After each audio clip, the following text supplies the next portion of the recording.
Each of us has some kind of unique strength. All of us have a purpose, and that purpose actually ties to what's our unique function or functional capability. If you have that incredible capability and the market is ready for this, and if you were to do it, it actually would have a major impact, then it actually feels almost like a moral failing to not do it.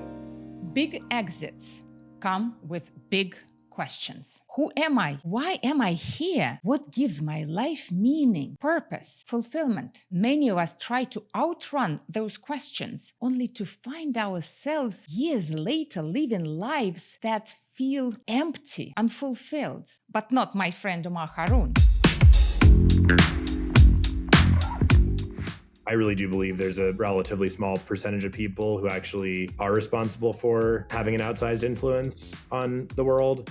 And so if you are one of those people and you actually have that gift or that ability, then I think we've settled in general as a society when you have that opportunity as a post-exit founder to really actually do something that could have a major impact, solve a real problem. What I found is that's incredibly rewarding.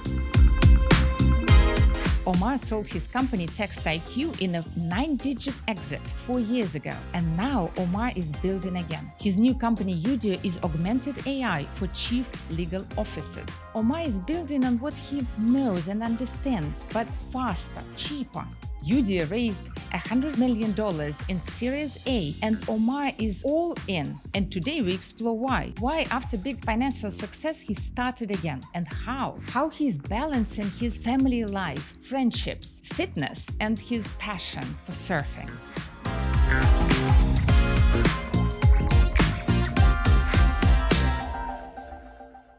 My friends, we're here to help each other make better decisions post-exit with our time, energy, wealth, and relationships. If what we share here resonates, let us know by subscribing or following. It helps us bring on incredible guests and reach more exited founders who need these conversations. Do me a favor, hit that subscribe or follow button. We're in this together. Hi, Omar. Thank you so much for joining me today. I am really, really excited about this conversation, as you know. A lot to dig into. Excited to be here. So, do you remember our first meeting? How we were at this event and we ended up in one kayak together, just you and me.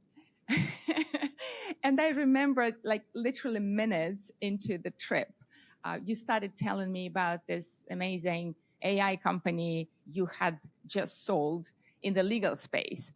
And I was just sitting there thinking, oh my God, here I am, someone completely obsessed about the whole post-exit journey, a former M&A attorney and a tech founder in this boat with you of all people. So I thought it was a sign from God's. And I really think it was. Because since then, you've been such an inspiration and source of wisdom, and I'm just really grateful for that moment that brought us together. Yeah, I'm a big believer in serendipity. Definitely felt like that. Exactly. Me too. Exactly. So one of the things that I found super impressive about our conversation back then is the fact that you had already sold an AI company, and a massive and complicated one, before it was even a thing. Can we start with that? Tell me more about it. Yeah. So I never really, I think on the one hand, what lawyers do is really analyze language and generate language. And so language models have obviously been around for a while. And I think it felt like a very good fit with what they could do. At the same time, lawyers are very risk-averse people, and law firms bill by the hour. So even if there is technology that can significantly reduce the hours, law firms in particular never really, from first principles, felt like they were kind of the right customer.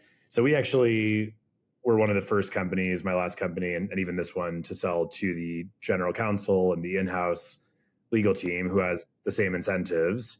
And ultimately, my last company was very much reducing risk, not even focusing on efficiency, by using AI to find very sensitive communications in the context of litigation, typically. So if a company is going through a lawsuit, they're often required to hand over millions of emails and documents, and our AI would, in like 5 minutes, discover that the CEO was having an affair or something was going on that they really wanted to know about, and that was at risk of being missed before it went into the public record. And so it was a pure risk reduction play, but for a risk averse buyer, once they saw what it could do, they had to have it. And then we kind of had a good exit in 2021. How did you manage to persuade some of the largest companies in the world to actually trust you with their data? Because for me, that's just mind-blowing, especially given my background in law and knowing how risk-averse and protective of data lawyers are and have to be. Yeah, definitely. I think a lot of it is, I mean, obviously from a privacy security standpoint, there's a lot you have to do, which is at the extreme end of what most startups would never do. But even after that, I actually firmly believe that trust is actually a human to human experience. And part of why with that company, and even this one, I'm living on a plane and traveling so much, is you really just need to build that trust. Once you have obviously broken through and you have a set of customers who have now seen that using this technology was obviously not only safe and secure, but actually a career enhancing move for the individuals who brought it in, then it starts to shift from being risky to being an opportunity. But you're absolutely right. The bars probably couldn't be higher than it is legal. Exactly, because today many more companies appreciate the need for AI, but back then also it's really impressive that you managed to persuade clients to trust you. And then, of course, on that amazing kayak trip, before it was over, you invited me to come and stay at your family house with my husband, which I later did. And then we had another mind-blowing conversation when you shared your vision for the future with me. And you were saying, it's great to enjoy life, to enjoy my family, but I really have this vision and I have to go after it. And the vision that you described to me at the time was that you wanted legal services to be accessible for everyone, and AI would help. And there was so much passion and spark in your eyes and so much conviction. And I was like, oh my God, it's actually happening. He is going to do that. So can you take me through that moment when you just had this brilliant idea to what is happening today, and how you ideated, how you had that certainty? Because it's really impressive where you are at the moment. Thank you. Yeah. So after selling my last company, I think we'll probably talk a lot more about this, but I went through what I was very surprised by. But you're obviously creating a podcast to show it's not that uncommon. But this very, very sort of unusual experience where I felt the exact opposite that I expected to feel, and then that set me off on this journey. And as I was reflecting, I think a big part of it was, even though we had a good financial outcome, we didn't really do anything to actually change the legal industry. And legal, I would argue, is competing with healthcare for maybe the one industry where these very, very complex and perverse economic incentives and this whole ecosystem that's really built on top of these incentives being in the wrong way are actually preventing consumers from, 90% of people who need a lawyer can't afford one. Most Americans are a single legal event away from bankruptcy.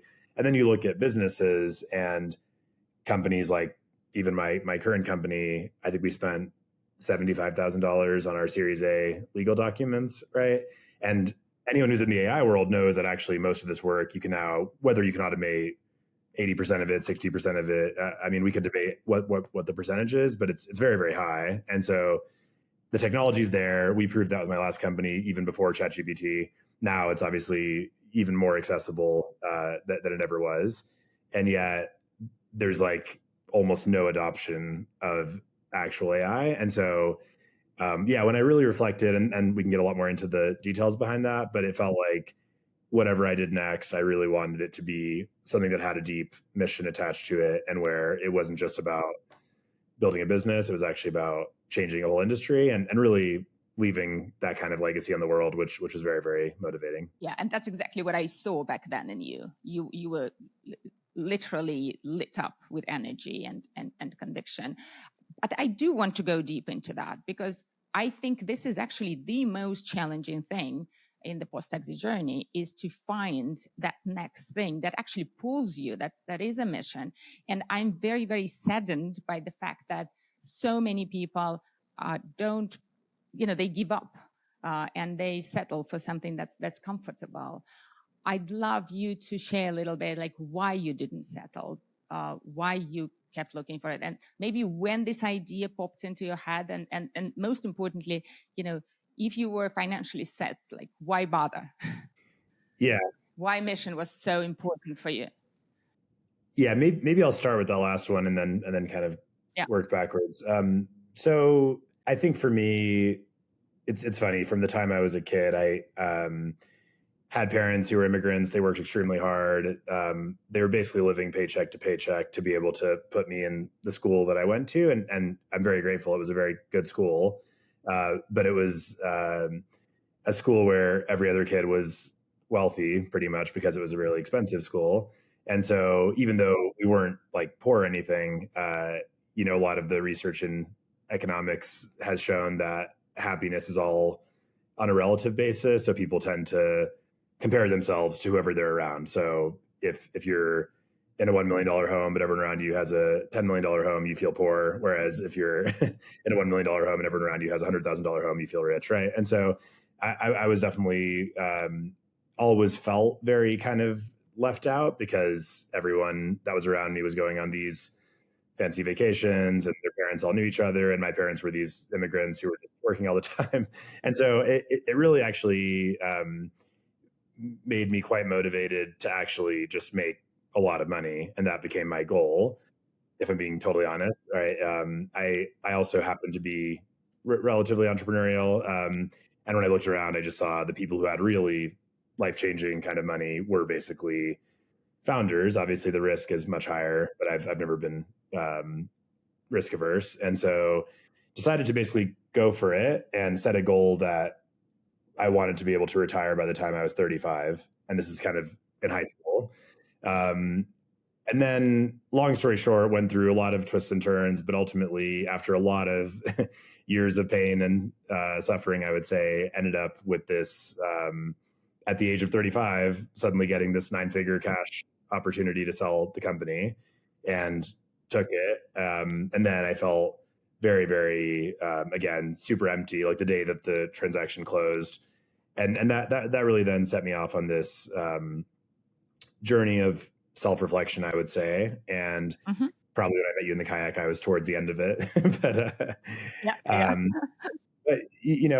think a lot of it was I really started by just questioning, why don't I feel better than I actually feel, given that I've on paper achieved what I wanted to achieve. And for me, I think a lot of it was, first of all, confronting some of the realities that by working 80, 100-hour a week, for years, I was able to kind of ignore many things in my life. And in particular, I would say my relationships, my health. I mean, a lot of things were actually suffering, but because I was so distracted and motivated and focused 100% on the startup and achieving that outcome, I just sort of now suddenly didn't have that excuse and had to realize I've actually not been doing a great job in every other part of my life. And so that was one part of it. But I think the deeper part was, it took me a long time to really recognize that even though at one point it was probably about the money, it really wasn't about the money. And specifically the book that I reread was the Nicomachean Ethics by Aristotle. I'd studied philosophy actually as a undergrad, and remember even back then having this moment where that book and those ideas really resonated with me. But I went back to it and really reread it, and the punchline is that Aristotle, I mean, the opening chapter is basically arguing that all people want the same thing, which is to achieve a good life, happiness, what he calls eudaimonia, which is actually beyond even happiness, really sort of this feeling of deep satisfaction with your life, that when you're at the end of your life and you look back, you want to feel like it was a good life. However, most of us are wrong about how to achieve that. So some people believe that it's money, some people believe that it's power, and they go into politics. Right? We all have different ideas, but basically, he gives kind of the recipe, and essentially the 1 minute version of it is, if you achieve your potential and live with integrity, those are the two things, then you will achieve this state called eudaimonia. And so I really thought a lot about, well, have I achieved my potential? I was 35 and I had this exit. I still have, a huge part of my life ahead of me. And I've learned a lot about not only startups, but also deeply understanding the legal industry, which I almost think you have to have 10 years of experience in it to be able to even be eligible to change it, because it is very complex. And so it just started to feel like that was a big draw. And then my biggest learning from doing startups for 15 years and investing in dozens of startups and being around founders, and seeing very, very talented people and technologies fail and the reverse is that I think market timing is probably the most important factor in your success, and the one that's the least in your control. And so here I was kind of in this kayak with you, and then after ChatGPT, suddenly the market's ready. And I did 80 interviews with general counsels just to confirm this. And I actually really kind of wanted to understand with very open-ended questions, not even telling them about any ideas that I had. But it was the first time I saw that 90% of the people I talked to were making transformation by AI a top 3 priority, but they hadn't found anyone that they actually did trust or any technology company that they could trust. And so that was when it really clicked. And I just felt like, okay, I should really go for this. Omar, you said something really important. I don't want to miss it. You said that even though you thought you were driven only by money, now you know it's not the case. And I think I know exactly what you're talking about, because I see it all the time. These amazingly successful exited founders honestly thinking that the motivation that pushed them to start the company in the first place was still the motivation by the time they sell. But I found that it actually is never the case, because unless that motivation changed into something higher, like really the desire to serve employees, to serve customers, to contribute, a company does not reach that 9-digit all-cash exit. You just cannot create value out of that old motivation. That motivation is perfectly fine to start, but we have to evolve. Would you say that that's also what you realized looking back? Yeah, I mean, I think on some level, startups are really interesting, because whatever motivation you had in the beginning, I think at some point if you're a very resilient person, and it just becomes a challenge that you have to solve, I think that ends up becoming, to me, a big part of the motivation as well, right? So even if in the beginning you have time and the luxury of time to think about all these things, I think, like, even now I'm back in the thick of it, and I literally have no idea what's going on in the world anymore. I know, I noticed. It took me months to persuade you to come to this interview. We don't see you anymore. So I think you're right. I mean, I think if I was thinking rationally about how to make the most money on a risk-adjusted basis, I never would have even done the last startup, right? Even maybe a few years into it. So I think you're right. I think even back then it wasn't about the money, but I don't think I think most people almost need that time after the exit, or when they have the luxury of time, to really even deeply sort of examine and reflect and be intentional. And I think it's actually very healing, because a lot of self-doubt, which is a very common thing post-exit, comes from the fact that we honestly believe that we were driven by something that's wrong. You know, we have friends who believe that they needed to kind of kill the old self for the new self to be reborn. And I really don't like this, because this comes from disrespect and hatred almost for the old self, which in case of people who created disproportionate value is just never the case. And going back and appreciating how much we've grown through the startup experience is really where we need to start before we even, consider killing ourselves and being reborn into a more beautiful person, because we are already beautiful people and there is so much else to give, right? I think it's wonderful that you're saying, because you felt it sounds like you were ready for that mission. But talking about readiness for the mission, you also mentioned something else that I love, that you realized you needed to first attend to other areas in your life, your family, your health. Can we talk about that? Because I also think it's so important for people to appreciate that you need to prepare for the next startup, unless you want to run out of motivation and energy in the middle of it. So tell me how you did it. Yeah, definitely. And I think, to be clear, even though I did have this very clear calling, I'll call it, it still was not like a easy decision in some ways, because by really then starting to repair and think about health, relationships, friendships, I actually had some time to really begin to enjoy life a little bit, and that was also great. And to your point, I mean, I know we've had this debate on some of the forums that we're a part of, but personally, I don't believe you actually can build a life-changing generational sort of company without an enormous amount of hard work and sacrifice. And so I mean, I think if there was a way to do it in 40 hours a week, then great, you could have the best of both worlds. But I do think you have to actually be honest with yourself about what it entails. And so it wasn't an easy decision. And I would say when I was during that 2-year period of in between startups, and to be clear, I was working for the acquirer, and actually that was great too, getting a whole new experience and perspective. But ultimately, I had a lot more time to really not only reflect, but also get probably in the best shape of my life.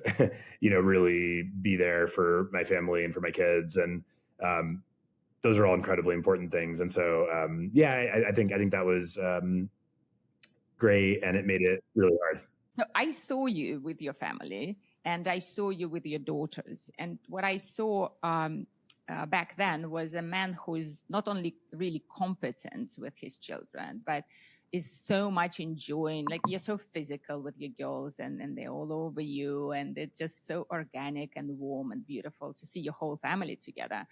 And I remember watching it, and that was the time when you shared that you were kind of debating whether to go back to business or not, and whether it's the right thing to do also vis-a-vis your wife, who is, has this exceptionally successful career of her own, and obviously that adds complexity to the situation. And I was looking at your girls, and I thought, oh my God, his heart must be just in pain, thinking that he would not be able to spend as much time with them if he goes back to business. So if you can help me understand on like very personal level, like how did you deal with that? Because I know it wasn't easy for you. In the end, I basically applied a regret minimization framework. So what would I regret more, doing this or not doing this? And for me, a big part of it was this really core belief that if I look honestly about not only my own startups, but also many of the ones that I've been around, it really is the case that market timing and forces out of your control are often a bigger factor in your success or failure than whatever you could control. And so, guided by that belief, I just really never would have expected that. Like, I actually thought when we sold our last company, that might have been the peak AI, right? Because even back then, people were talking about AI, at least in the tech world. And then ChatGPT comes out, and it's literally like 1,000x market growth. And you could see that it was going to become 1,000x market growth, even in the beginning. So I think a lot of it was when I really thought deeply, and I really ran both scenarios in my mind. And it was an incredibly hard decision because, to your point, now I'm talking to you from a hotel room, and I'm not with my family, and it's Saturday, right? And so that is kind of the downside, I would say, to this path. At the same time, our business is taking off. The market timing was exactly right, and that's not something that 5 years later, if I said, okay, my kids are now a little bit older, I'm ready for it, right? I could just choose to suddenly have this opportunity. Yeah, I could see that you would make that decision eventually because your sense of mission was too powerful. But can you tell me like exactly how you organize your life so that you actually spend time with your kids? Yeah, so that is one thing I would say I'm night and day better than I was the first time around, because first of all, I'm very, very conscious of it, and one realization I had is, I think probably a lot of founders go through this, where early on there's just, you feel like your entire success and life is on the line always, and so more work is always better, more hours is always better. I don't think that's true. I think there is an optimal number of hours, and it's not the maximum number of hours. And so one thing that I've done very purposefully this time is I have pretty much every day blocked the early morning sort of couple of hours, and then in the evening a couple of hours. We have dinner as a family pretty much every night together. I'll obviously go back to work, so but it's been a really, really solid, I would say. I actually drive my daughter to school and pick her up from school every day, and so we have a lot of daily, when I'm not traveling, which still happens frequently, but whenever I'm home, we have a lot of time together. I also block the time to work out pretty much every day. So it's kind of like the health, and then, just from a lifestyle perspective, living a much healthier lifestyle too. And so the hours that I am working, I would say, are like 120% efficient. And especially with AI now, it's actually been an amazing way for me to transform how I work. And we can get more into that if that's interesting. But basically, I've really protected my time much more carefully and thoughtfully. And then I think the other thing is, even from the very beginning, I recognized that even though I probably could have done this alone, or maybe negotiated with a co-founder or co-founders to have an economic arrangement where it's definitely, I have almost all the equity and they have a smaller piece. I actually chose two co-founders who I deeply respect, both of whom are incredible at what they do. And from day one, we split the company actually 3 ways. And so that was also quite helpful because I have really a team, and I'm able to, with all those kind of factors coming together, not only spend arguably less time, like fewer hours, but the hours I am spending are all extremely high impact and really me achieving my potential, focusing on things that I can actually uniquely do for the business, as opposed to just doing the million of things that need to get done. So you intrigued me when you said that you can talk a bit more about how exactly you increased your productivity so dramatically. So if you don't mind sharing something that you think people really should know and could move the needle for them. My own view is that people often talk about data being sort of the moat. I think that's very high level. I think the real moat and opportunity to really create unique value with AI comes from codifying institutional knowledge that's locked in people's heads and downloading the brains of experts. And so we're actually doing this with my new business, where we will download the brain of some of the world's best lawyers once you combine that with AI. And those lawyers have years of experience working with this company, so they actually know a lot about the company as well. Then you can actually build a company brain, we call it, and that's what we're basically selling in the market to each customer. But we've applied that same approach internally. And so for me, I've spent a lot of time basically, and every day spend more time downloading my own brain and really codifying all of the, like, instead of just doing something, which most people would just do a task. Maybe I can give an example. If I wanted to write I just wrote a manifesto, for example, for my company. It's on our website, right? Maybe in the past, I would have actually spent, I don't know, a few hours writing that from scratch, even though I've probably written several similar ideas in the past.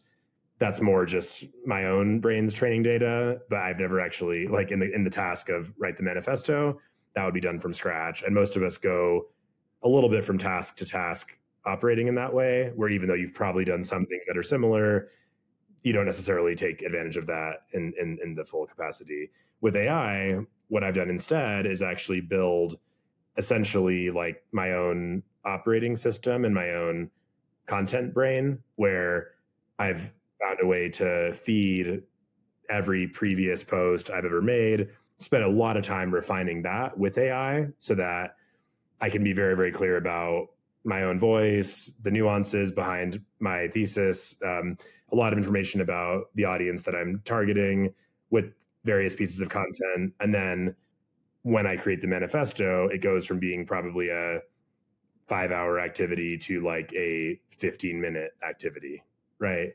Because AI has all this context. And so I'm able to get it done very quickly. I imagine you front loaded it, but then you keep adding more and more to that. It's basically a GPT, right? Of you. Exactly. So next time I can't reach you because you're too busy, I'll talk to that person. Or maybe next interview. You might have already talked to him to get this meeting set up. Are you real, actually? Is it you? that was my real solution. Just create a digital twin, and then I can live my life with my family. Soon we won't know, right? Soon it will be tricky.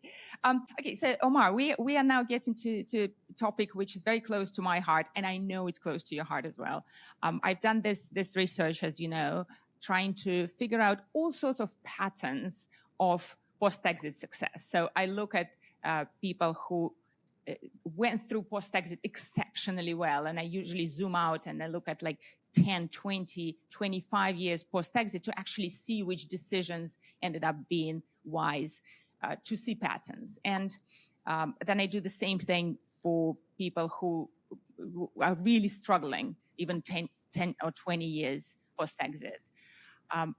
And one pattern I shared with you, which I find absolutely mind-blowing, is that people with background in philosophy or spirituality, but like serious background, tend to do much, much better post-exit. And there are legends that we can name, like Peter Thiel or Paul Graham or Stuart Butterfield, and even these people actually had formal philosophical training like you did. But even if we look back in history, like Benjamin Franklin or Andrew Carnegie, you can see in their biographies how important their strength in philosophy was for everything they did later.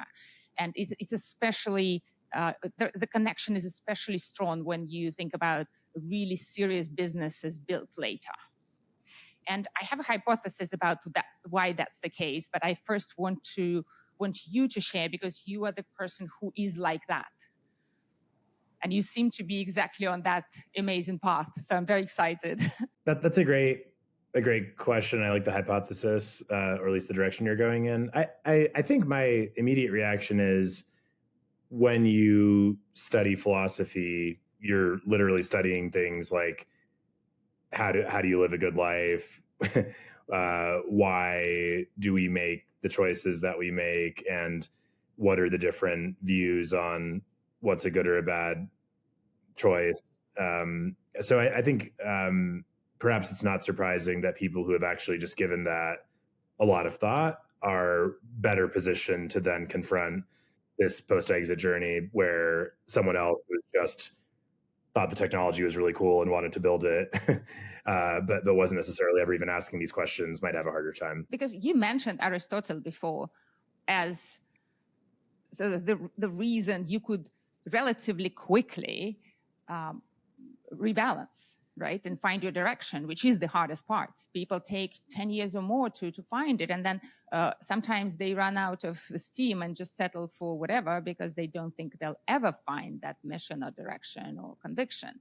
My hypothesis is basically there are 3 points there. So one is many people who are really struggling through post-exit are struggling because they try to avoid the big questions that an exit posts. And these are not just questions. They're usually internal conflicts that cause cognitive dissonance. And sometimes it is a systemic cognitive dissonance because it affects every area of our lives. So it's only natural that we try to escape that. But the problem is that you can't quite escape it. It comes back, and it's just how our brain works. When our brain comes across a cognitive dissonance, it needs to resolve it because it thinks it's not safe for us to be disconnected from reality. And it's great, right?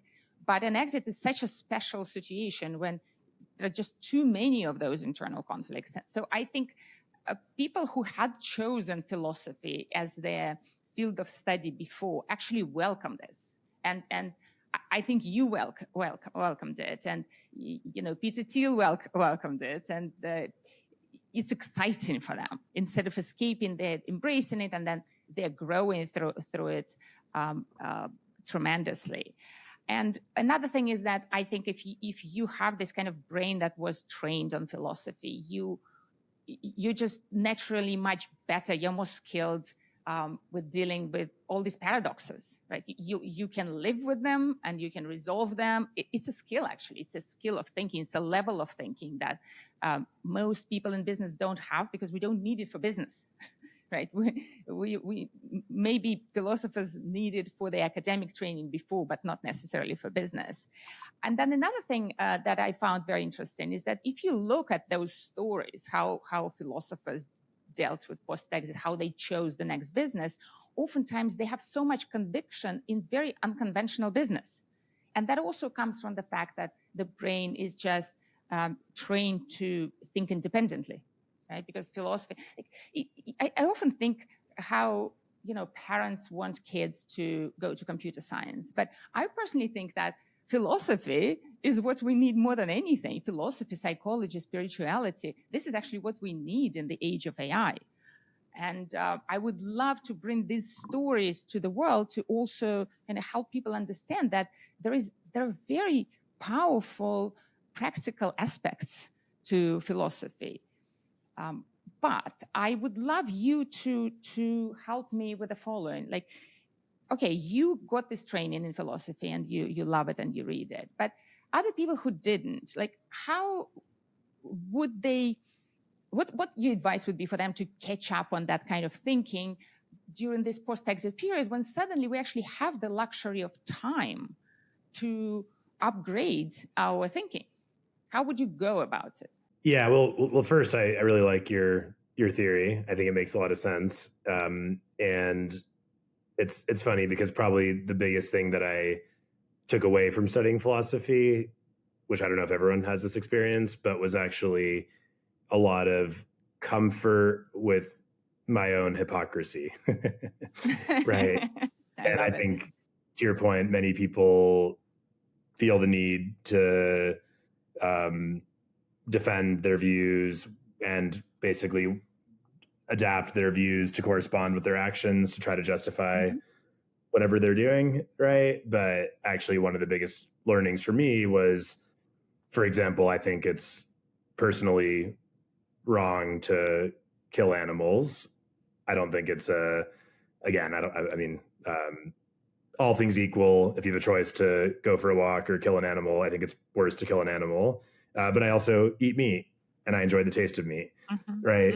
And so I don't feel the need to pretend like it's a great thing to do to kill animals because I like the taste of meat. It's fine for me to hold those two views together. And it's one of a million ways that I'm hypocritical in terms of my actions don't necessarily line up with my views of being the most ethical person.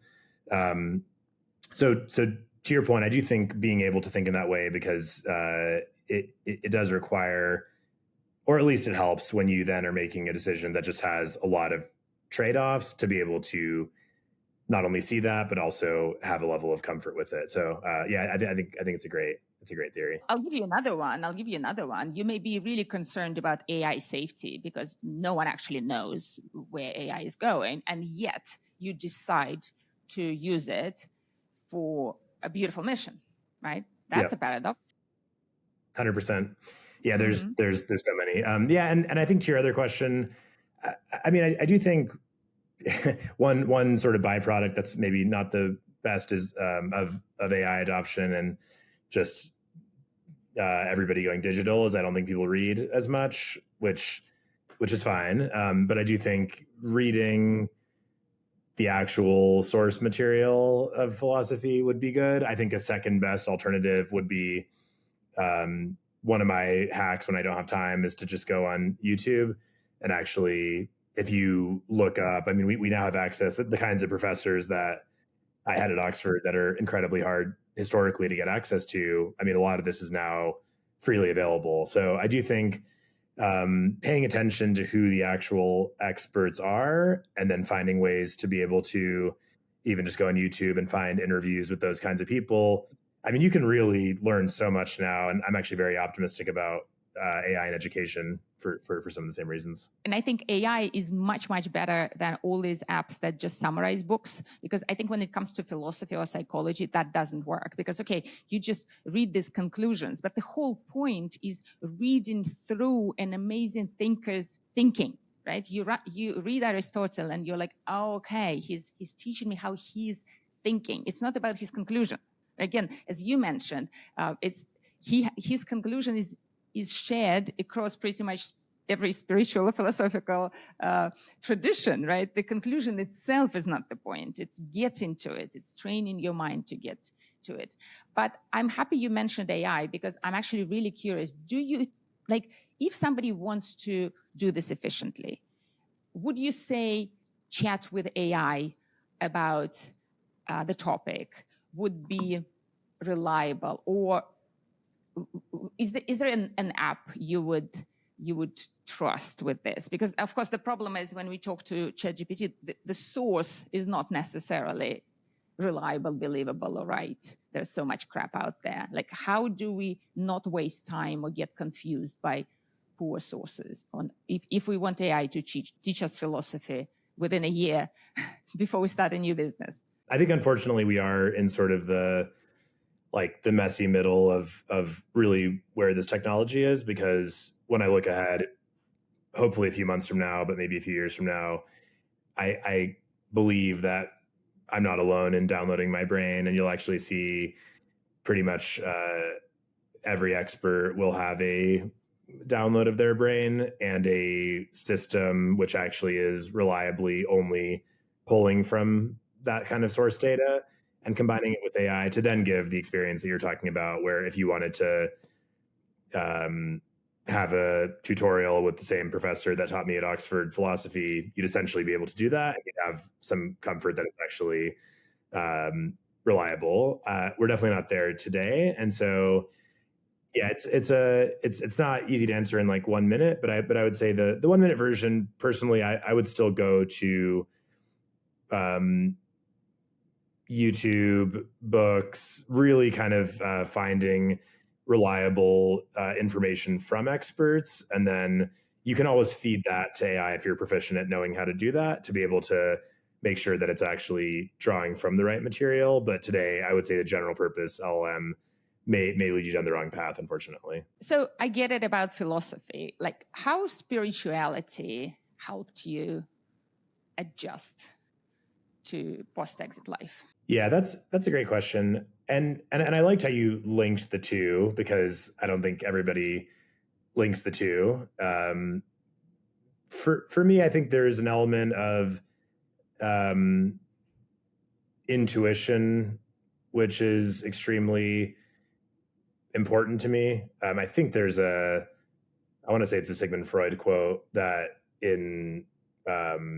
for insignificant decisions, I weigh the pros and cons, and for significant decisions, I just go with my intuition, right? So I think there's a recognition that we still don't really, a little bit like deep learning models, like we still don't really understand even our own brain, and why we're sort of sometimes just have very, very strong intuition to do one thing versus another.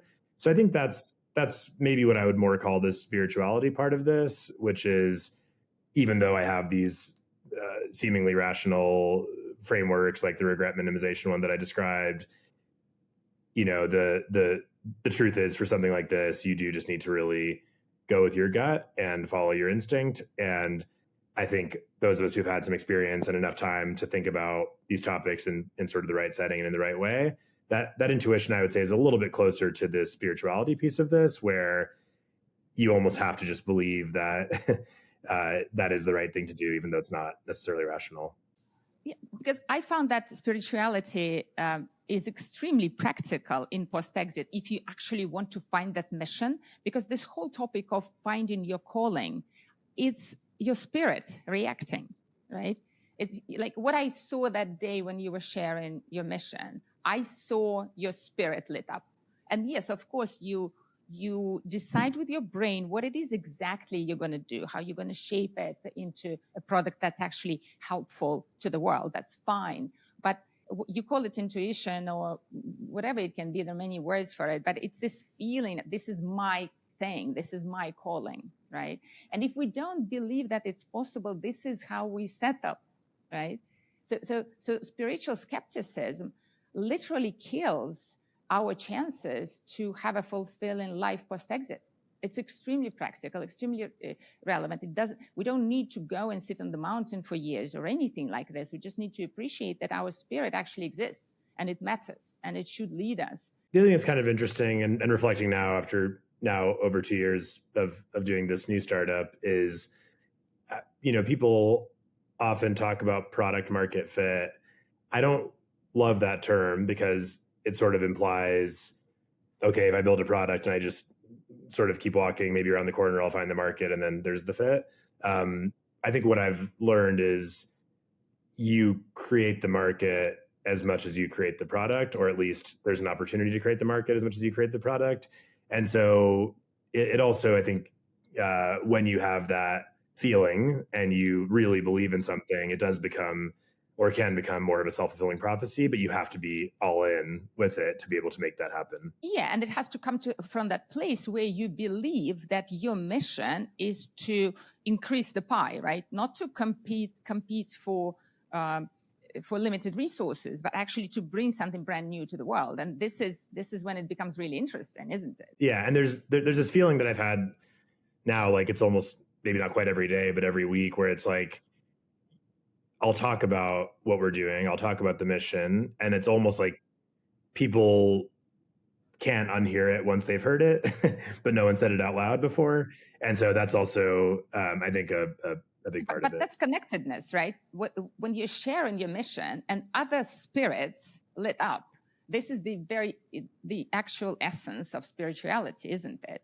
How we are connecting and sharing energy through these things. And it's so beautiful that there are people like you who have the spark, and then this spark can go to other people, and then beautiful big things happen. He also talks a lot about how each of us has some kind of unique strength, and even on a object level, like if you look at a flute, it could be used, to hit somebody as a stick, but its real purpose is to actually be played as an instrument.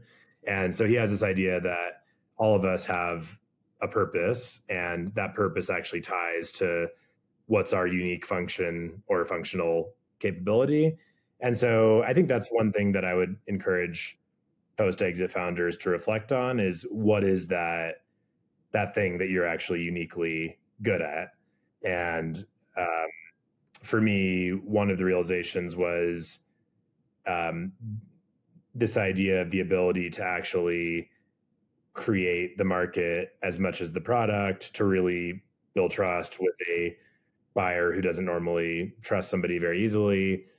It actually felt like one of my unique abilities. And when you marry that with my co-founder's unique abilities, it just felt like we had, it's almost borderline, I wouldn't say like ethically wrong, but if you have that incredible capability and the market is ready for this, and if you were to do it, it actually would have a major impact, then it actually feels almost like a moral failing to not do it. You would say that the right attitude to have is, it's my duty to find it, and I fail exactly.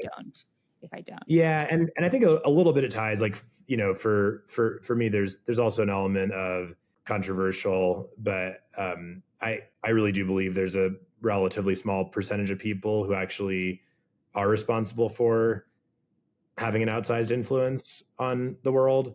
And so if you are one of those people and you actually have that gift or that ability, which you may not be able to take any credit for it, but for whatever reason you have it, then I think we've settled in general as a society. And there's been a lot of people, who might take that talent and build some credit card points app, which helps you get Uber Eats faster or something like that. And it's, I mean, again, not to denigrate on anyone who does anything. I think we all need to create businesses and that would also add some value for the world. But when you have that opportunity as a post-exit founder to really actually do something that could have a major impact, solve a real problem, achieve something great that's never been done before, what I found is that's incredibly rewarding, and it's actually easier to recruit people to go after a very hard problem than it is to go after an easy problem. So it actually might even be easier,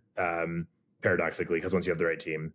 And you attract the right kind of people. You attract the people who also want that challenge. They want to make their mark. Exactly. And I think even customers, frankly, kind of recognize it, because when I look at what we've done, I mean, we're violating all the conventional rules of startup 101 in terms of you should build an MVP, start with this niche thing. And instead, we're literally going after a whole industry. We bought a 300-person legal services company. We created a law firm. That's the first AI-powered law firm. I mean, we're doing things in like the span of, weeks that no startup would normally do in their right mind. But it's kind of building a lot of infectious energy, I would say, where any customer or prospective employee or investor who sees that ambition married with actual execution is getting inspired by it. And then it's kind of building. And I think a lot of founders who have had that initial success, you learn so much and you make so many mistakes that you can actually be in a unique position not to make that set of mistakes again, and now really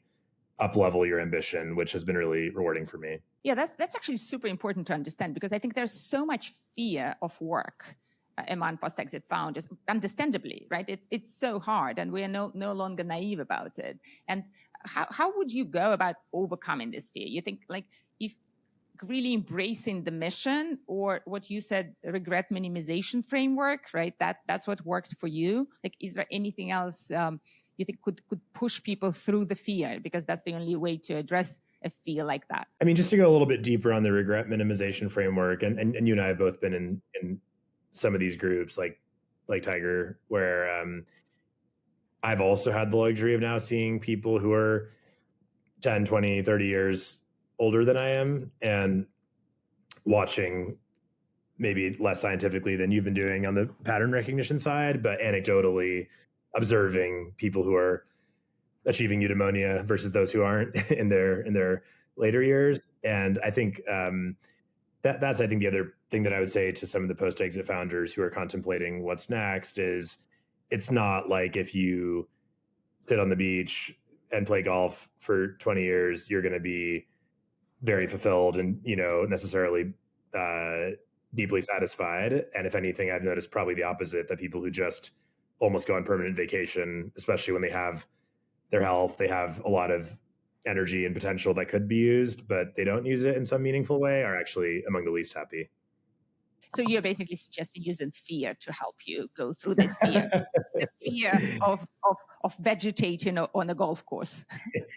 Yeah, well, I mean, I think it's just maybe honesty with yourself that the real decision is with which path do you go down, and thinking deeply about jumping ahead. What's that path actually going to look like? And so I think that's part of it. And then I really do think the mission part, that's something that it's a little bit back to sort of Maslow's hierarchy of needs. Like, once you're in the luxury, especially if you had a financial exit that was successful, who else can we expect to basically fix the real problems in society, or actually go after these bigger picture things than those of us who've had the luxury of actually no longer needing to worry as much about the day-to-day financials, which almost everyone else does, and they should be focused on that if they do.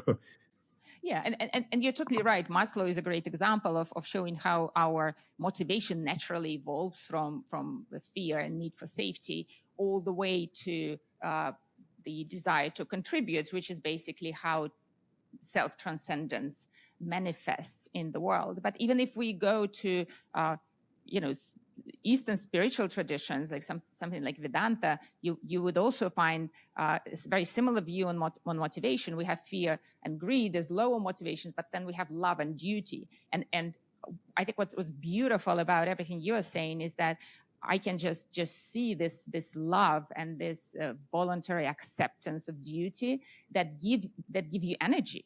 Right? People think, oh, I don't have the energy to pull another startup. But I found the opposite is true. We actually get enormous energy when we are motivated by love and duty. And I'm at this place as well. And I just try to tell people it's so beautiful to be at this place. And I wish I came to this place earlier, because there is no point sitting there being fearful. And another amazing, unexpected surprise for me was that not only employees are attracted to bigger missions, but everyone suddenly wants to be with you if you generate this spark, right? If you're on a mission, people just want to be physically close to you. And it's so beautiful, isn't it? 100%. Yeah. And I think maybe the last thing I would say is it's also interesting because even though I was thinking of it as this sort of either or of prioritizing, I'll just call it, family relationships, health, or diving into the startup, I don't think you can have the best of both worlds, but I do think it's more complex than a either or decision. And I think on some level, especially those of us who have had an exit who have kids, I think there's something to be said for also modeling hard work, mission, like really going after solving hard problems. And that's actually been a nice reflection, is that even though I am away a lot more than I'd like to be from them, I think at the same time they're watching me work extremely hard. Whereas I think if I was playing golf all day, that would also be kind of. I think one of the reasons that people don't really get this the importance of purpose and fulfillment is that so few parents model it. Because theoretically, this knowledge is out there, right? Millennia of knowledge of how happiness, fulfillment, purpose work. Like all religions basically saying the same thing. And yet, Aristotle saw the problem at his time, and it's exactly the same problem we are discussing today. And at the end of the day, it's because people are actually not living this and not modeling it to their kids. And theoretically, this knowledge doesn't mean anything. It means something, but you see, even you with your philosophical background only fully internalized it when life pushed you to face these questions post-exit, right? Mm-hmm. And that's why exit is such an interesting blessing, because it does these things to us. It actually forces us to internalize ancient wisdom and live it. Yeah. Yeah, and then the only other thing that I might want you to ask, just because it comes up all the time, is people can't pronounce my company name, and I think there's a nice tie-in here because Eudia actually comes from eudaimonia, and so that's a daily reminder that that's why we're doing what we're doing, and it's all about really this objective of helping people achieve their. So yeah, maybe if you don't mind asking me about the name, and then I can, if you could weave that in, that'd be awesome. So, Omar, Eudia, such a beautiful, unique name. What inspired you to pick it? Yeah, so the name Eudia comes from eudaimonia, and eudaimonia was that concept I was talking about around people achieving their highest good. And that's actually our mission at the company, is to help people achieve their highest good through what we call augmented intelligence. So really combining humans and AI. And that's the problem that we're ultimately solving, is what does that optimal combination look like so that people can actually be more human with the help of AI, and AI can do the work that none of us want to do, and sometimes wasn't even possible for us to do before. So that's the name Eudia. Omar, I know I need to let you go, and I always finish with the same question, which I have to ask you. How do you want to be remembered? That's a good question. I given the mission that we have with Eudia, I really think a big part of it would come from if we could be even a small part of changing a system, which is going from time spent equating to value delivered, and basically the whole professional services industry, which is packaging judgment into time and then charging people a kind of inordinate amount for that judgment.